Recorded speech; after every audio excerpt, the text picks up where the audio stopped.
So Assalamualaikum and good day everyone.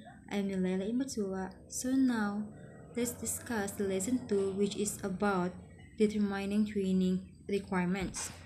So at the end of the lesson, learners should be able to learn the importance of determining training requirement, identify the basis used in determining training requirement, describe the role of training, regulation and curriculum development, analyze the skill and competencies needed for a target group. So before that, let's have an activity called Guess a Skill. I will give some clue and hulaan nyo kung anong klaseng skill ba ito. So the first one is here. The answer is cooking. And the second one is, and the answer is computer skill. And the third one is, and the answer is customer skill. And the last one, and the answer is online selling. So what I will ask you, what helped you guess the answer? Di ba nga dahil sa mga experience and knowledge nila doon sa field na iyon. So just like in determining training requirement, you need some basic knowledge and experience doon sa field na iyon para doon sa field na papasukan mo. So let's start the discussion. So after identifying the aims, training aims or yung goal, the next step is to determine the training requirements. So ibig sabihin, kailangan malaman mo kung ano nga ba yung kailangan nilang skill na matutunan doon sa training na iyon at kung sino nga ba yung target population mo. So this can be identified sa pamamagitan ng training regulation. Okay naman kung hindi available, kung walang available ng training regulation, may ibang method pa rin naman na pwedeng gamitin para ma-identify kung ano yung training requirement nila. And next one is identify the training requirements. So paano nga ba natin dinidetermine yung training requirements? So may mga step tayong sinusunod. Una is define the target population for training. Kumbaga, kung sino nga yung mga target population mo, kung student ba ito, kung workers ba ito, o kaya naman kung beginner ba ito. The second one is list the competencies, requirement, qualification. Kumbaga, ito yung kailangan nilang matutunan after, ito yung kaya nilang gawin after ng training, like ano yung mga skill na kaya pwede nilang matutunan at kaya nilang i-apply sa real situation. And the third one is identify the skill and knowledge needed. Kumbaga, i-identify mo yung mga skill and knowledge na kailangan nilang matutunan. For example, sa cooking, kung marunong ba silang mag-measure, o kaya naman kung marunong silang mag-prefer ng ingredients. And the last one is select the competencies to be included in training objective. So in this training requirement, you don't need to include all the competencies.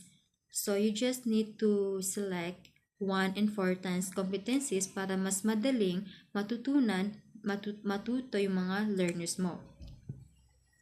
So why do we need to identify the training requirements?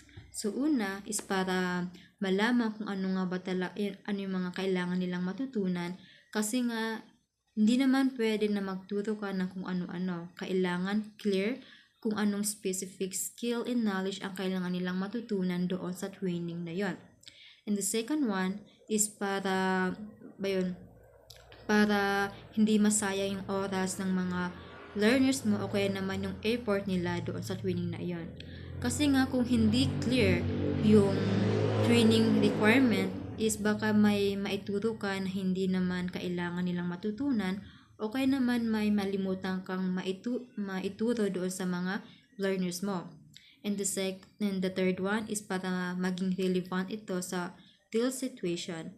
Like, kasi nga ang goal natin dito sa training is may apply ng mga learners yung mga natutunan nilang skill and knowledge sa actual situation. And the fourth one is para maayos yung training objective mo. Like, dito kasi tayo nagbe-base ng goal, activity, and assessment. Kumbaga, without these three is parang walang lugar yung, parang walang direction yung training mo. And the last one is para makita kung effective ba yung training ba. Kasi nga kung clear naman yung training requirements, is mas madali mong ma-check kung may natutunan ba o natuto ba yung mga learners mo doon sa training na iyon. Next is the basis and determining training requirements. So before identifying the training requirement is may mga bagay muna tayong kailangan check tulad ng identify the relevant document, assess and review this document, confirm their validity kung updated ba ito, kung updated ba ito, kaya naman valid pa.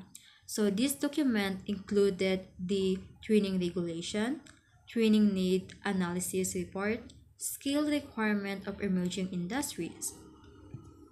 So when we say training regulation, is ito yung guide natin sa paggawa ng training program.